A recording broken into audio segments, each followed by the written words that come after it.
Hello, and welcome to another edition of Monday Night Mashup. I'm Stephanie Faucher. And I'm Drennon with your weekly news update. Sustainable Carolina, the BGLSA, and the USC Fashion Board hosted the 2014 Reclaimed Runway. The designers who were chosen were required to create outfits out of recyclable material. 3 judges reviewed each of these designs. Among these 3 were designer Jillian Owens, the 2013 Miss South Carolina, Megan Pinkney, and student body president Lindsay Richardson. The winner of the competition, Catherine Gulong, a 4th-year computer science student, expressed her thoughts on the importance of sustainability in Carolina. I think events like these promote sustainability because it's able to reach out to the student body, grab their attention, and show them what type of materials can be recycled. And I think it's really good. I love it. I love the idea. I love the concept. It's really awesome. This was the first year in which the BGLSA collaborated on the event. Haley Rabick, an intern for Sustainable Carolina, said that the partnership assisted in promoting the organization's values of social justice. This past Friday, author and former USC student E.J. Simon came to campus for a book signing. At the signing, Simon signed copies of his latest book, Death Logs In, and talked about his time as a student at USC. He also gave advice to students and encouraged them to persevere and never give up on their dreams. My advice would be to follow your dream, stay around people who support that dream, because any successful person, to succeed in anything, you're always defying odds. The odds of a book being successful, the odds of even getting a book published is probably 1 in 1,000. But if everyone turned their back on the things where the odds are against you, no one would be an Olympic athlete, no one would be a professional athlete, no one would write books, no one would do a million other things that make this world great. Also notable this past weekend, USC held its 2nd annual Create-a-thon, a 24-hour media blitz. This event gives students an opportunity to give back to the community by creating advertising campaigns for nonprofit organizations in the Columbia area. All the work is done pro bono by students from not only the journalism school, but also other schools across campus. This year, 8 nonprofits were selected and received a variety of different services and materials created by the students. The founder of the event here at USC, Karen Malia, shared why she feels this is an important experience for students. Create-a-thon is important on so many levels because it brings all sorts of disparate communities together. It brings the communities within the university that don't necessarily always work with each other because they're doing their own business in separate tracks. It brings the university and the community together. It serves the students in learning. It serves the nonprofits in terms of the university giving back to those that are in need in a professional way, rather in professional skill set that we can do. And it's just, there's no downside to it except for the hours that it takes to produce it. For more information about Create-a-thon and how you can get involved, visit www.createathonusc.org. After the break, Stephanie will have further university news, including politics and pork, in addition to a local charity walk. See, we at Capital City Sports didn't think enough people on campus knew about us, so we decided to create an awesome commercial to tell people that we mean business. Well, how's that going for you? Well... All right, everybody, get into places right now. Nick, get off your phone. Blake, get off your phone. Stan, your hair is the wrong way, opposite direction. Flip it. Katie, why are you looking at me like that? And lights, please. Lights, lights. All right, and action. This is Capital City. Ah! All right, throw the ball. Oh, what the? All right, is the fan ready? Get that started. All right, and turn your heads right now. I love sports. What's my line? This is not how the commercial is supposed to go. No, that's not what I mean by a stand-up. You're right. You must not know about me! I don't care! This looks terrible! It's going pretty good. Welcome back to M&M. We continue your university update with news on the mayor's visit to USC and JDRF's walk to cure diabetes. Last Wednesday on Green Street, Mayor Steve Benjamin served pulled pork sandwiches to students while talking to them about local issues. Mayor Benjamin said he likes to come to campus and listen to students because, quote, "the university is such a part of who Columbia is, part of our identity." Mayor Benjamin is an alumni of USC and was president of 2 campus organizations. The mayor heard questions from all students and discussed initiatives with them. Benjamin also hoped to help students turn their studies into, quote, "profitable professional endeavors." Yesterday, the Juvenile Diabetes Research Foundation held their annual Walk to Cure Diabetes event. The walk is a 5K that goes through Finlay Park. Check-in began at 1 with the walk beginning at 2. Over 1,500 people participated with the goal of $300,000. Money goes to research for type 1 diabetes cures, treatments, and preventative action. Each day, approximately 80 people are diagnosed with type 1 diabetes.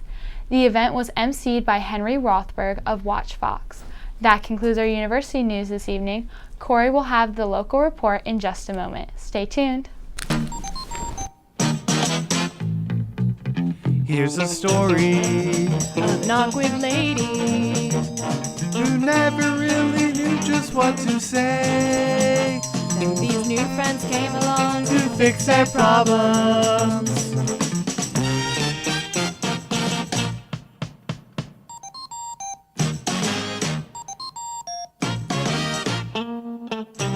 Hi, Teresa. Welcome back to Monday Night Mashup. This is your local news. This past weekend, Cirque du Soleil came to Columbia for 4 nights at the Colonial Life Arena. Cirque du Soleil is a touring circus that combines traditional circus elements with more imaginative ones, including expressive dance, fire breathing, acrobatics, and many other elements. They presented this show, Verkai, which is based on the Greek myth of Icarus, a man who flew too close to the sun and then fell into the ocean. But in the show, he is given a second chance in the land of Verkai. Cirque du Soleil presents the circus as a whole instead of separate acts with applause, in order to tell this nonverbal story. Publicist Vanessa Napoli says by tying all these things together, you get something a little more magical, and it feels like you're experiencing something rather than just watching it. The Mecklenburg County Health Department is monitoring a SIM missionary who returned to the Charlotte area from one of the West African countries that has been affected by the Ebola virus outbreak. SIM is a non-denominational Christian group with over 3,000 missionaries working throughout the world. According to Bruce Johnson, president of SIM USA, the missionary was checked by public health officials and is healthy and shows no signs of Ebola. The identity of the missionary is being withheld at this time. The missionary arrived back into the country in the Charlotte area by means of private transportation and did not go through the Charlotte Douglas International Airport. The missionary will continue to be monitored for the next 21 days. The health department released a statement saying that the risk for the community is very low. That concludes our local news this evening. Grant Gibbs will have your weather after this. Stick around.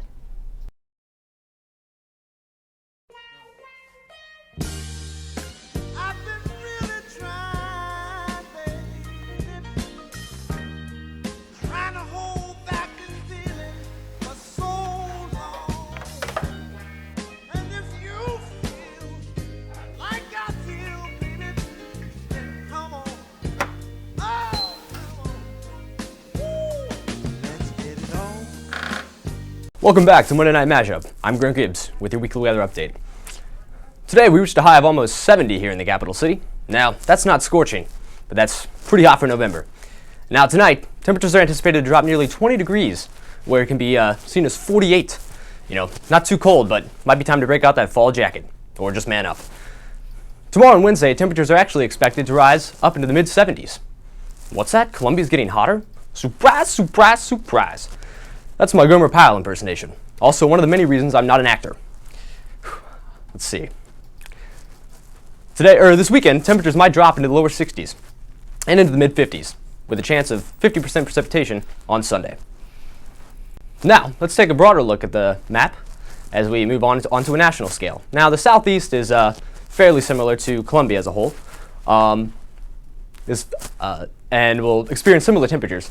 There will be a cold front, though, that moves on later in the week, and that can decrease temperatures into the mid-50s. The northeast will experience temperatures roughly in the 30s and the 40s as the cold front also pushes their way. And precipitation is minimal for both the northeast and southeast. In the Midwest, Texas may experience temperatures in the mid-70s, and in the northern Midwest, they may actually experience snow. Temperatures can range all the way in between the teens and the 20s. In the west, such as the southwest, temperatures may be roughly in the 60s in California, all the way up to the 80s in Arizona. In the Pacific Northwest, temperatures may range from the 40s into the 50s. This has been your weather update. I'm Greg Gibbs. Now to Avery Bofinger with sports.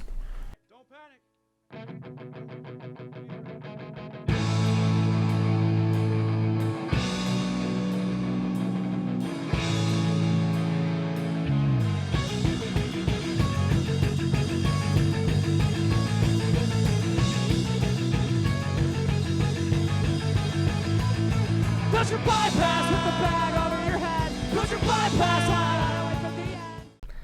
Welcome back to M&M. I'm Avery Bofinger with your University Sports. The USC women's soccer team fell short to Texas A&M 1-0 in the SEC tournament semifinals on Friday in Orange Beach, Alabama. This loss placed the Aggies in the SEC championship game over the Gamecocks. The Gamecocks outshot the Aggies 10-2, but were unable to place the ball in the back of the net. Texas A&M took the lead in the 87th minute of the game on a corner kick. The Aggies' win keeps them undefeated against the Lady Gamecocks. The Lady Gamecocks are now preparing for the NCAA Women's Soccer Tournament. South Carolina's men's tennis fall season came to a close with the winning day at the Bulldog Scramble on Sunday. At the 3-day event in Athens, the Gamecocks ended with a 16-2 record in singles matches and a 5-4 in doubles. The Gamecocks had a strong day on Sunday, winning all 4 of their singles matches. Seniors double team Kyle Koch and Tiago Pinheiro ended the tournament with a win over the University of Kentucky on Sunday, leaving them undefeated this weekend. The Gamecocks will not play again until the spring season. The women's volleyball team fell short to an Alabama in 5 sets on Sunday. The Gamecocks battled hard, coming back from a 2-game deficit to force a 5th set. Alabama won the last set 15-10, causing the Gamecocks to drop to 15-10 on the season. USC sophomore Coco Atoa-Williams had her team leading 8th double-double of the season. The Gamecocks take on Arkansas next, this Friday at 8 p.m. There will be more Monday Night Mashup after this. Don't click away. Hello and welcome to another weekend preview brought to you by SGTV News4. I'm Christina Zagami. In University News, Create-a-thon is a 24